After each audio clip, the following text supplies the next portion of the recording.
I'm Scott Billington. I'm Vice President of A&R at Rounder Records, and for the past year I've been teaching at Loyola University, one course at a time, the Introduction to Music Industry Studies course, and next semester a record production course.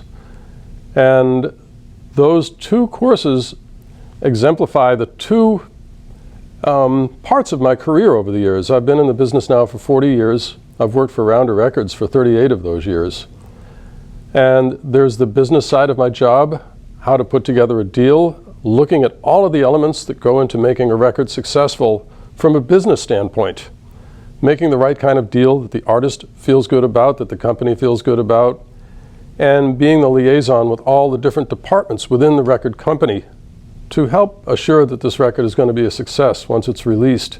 So being the liaison with publicity, with radio, with the marketing people. On the other hand, I think the part of my job that I like most is actually making records, of being in the recording studio with a group of talented people, putting together the best team that I can possibly assemble to make a fantastic creative project. We're undergoing such a dramatic transformation of the music business right now as people move from the acquisition of music to access to music. The model for exactly how that's going to shake down in the end isn't really established yet, although we're seeing now income streams from streaming that are substantial. And record companies are becoming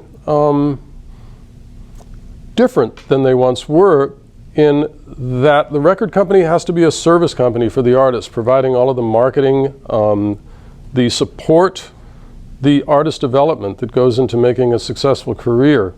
My hope is that the students that take this program in general will come away with a sense of what they need to know as entrepreneurs themselves, even if they're not going to be involved in negotiating contracts or in capturing all of the different income streams from their songs through affiliations with a publisher or understanding sound exchange. That they at least are aware of all of these things so that they can connect with the right people to make a solid business for themselves. You get a footing in a lot of different areas, and I think that's probably been my strength over the years in the record business, in that I didn't specialize too deeply in any one thing. Sometimes specialties would emerge and I would indeed get deeply into it, but I've been an art director, I've been a copywriter, I've done radio promotion, I've been a salesperson. I would write the newsletters for the record company, really whatever needed to be done. And having a broad skill set is good insurance that probably you're going to be able to make a living, or you'll be more competitive than somebody who just wants to do one thing. And I think the music program at Loyola addresses that. Well, New Orleans has a very unique music community. It's not the center of the music business. If you wanted that, you'd go to Los Angeles or Nashville or New York. But the people that have come here from the outside, professional people, and this would include a number of people on the staff at Loyola, have tended to come here because the music was a magnet that drew them here. And there's a musical community here that's unlike that of any other city in this country.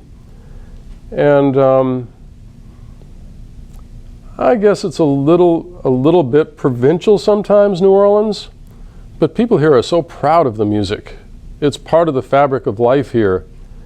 And if I was going to choose a school based on both the staff that was available there, the opportunities to learn from people who'd had real boots on the ground experience in the industry, as well as being in a stimulating musical environment, this is where I'd come. I mean, it's why I'm here.